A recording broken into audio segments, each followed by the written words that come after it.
मुंबईत gateway of इंडियाच्या समुद्राजवळ प्रवासी बोट बुडाली आहे। नीलकमल नावाची ही बोट गेटवेवरून एलिफंटाला निघाली होती। त्याच वेळी एका नेव्हीच्या स्पीड बोटने धडक दिली आणि या धडकेमुळे बोट बुडाली। दुपारी 3:15च्या सुमारास ही घटना घडली आहे। दुर्घटना घडल्यानंतर घटनास्थळी नेव्हीच्या बचाव नौका दाखल झाल्या।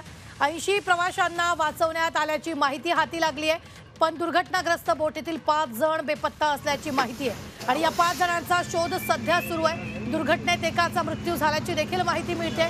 मृतांचा आकडाही वाढण्याची शक्यता आहे। मुख्यमंत्री देवेंद्र फडणवीसांनी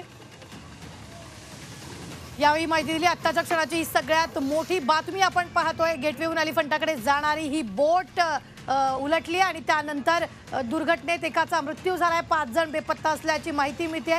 तर 80 जणांना वाचवण्यात यश आलेलं आहे। नेव्हीच्या बोटीची धडक नीलकमल बोट बुडाली। आत्ताच्या क्षणाची ही सगळ्यात मोठी बातमी आपण पाहतो आहोत। 4 जणांची प्रकृती गंभीर असल्याची देखील माहिती मिळते।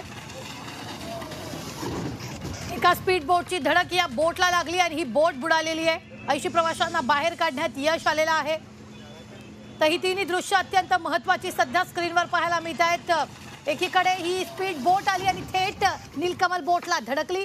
दुसरी ही दृश्य आपण पाहतोय। लाईफ जॅकेट घालून जे प्रवासी होते ते तिथं तरंगत होते आणि त्यावेळेला त्यांचं बचाव कार्य सुरू होतं। तिसरी ही अत्यंत महत्त्वाची दृश्य ती म्हणजेच वेगवेगळ्या बोटीच्या साह्याने त्यांचं बचाव कार्य सध्या घटनास्थळी सुरू आहे। पोलिसांनी दिलेल्या माहितीनुसार सध्या लोकांना वाचवण्यात यश आले। 80 लोकांना वाचवण्यात यश आलेलं आहे। मात्र 5 जण बेपत्ता असल्याची माहिती आहे। 4 जणांची प्रकृती गंभीर असल्याची देखील माहिती मिळते।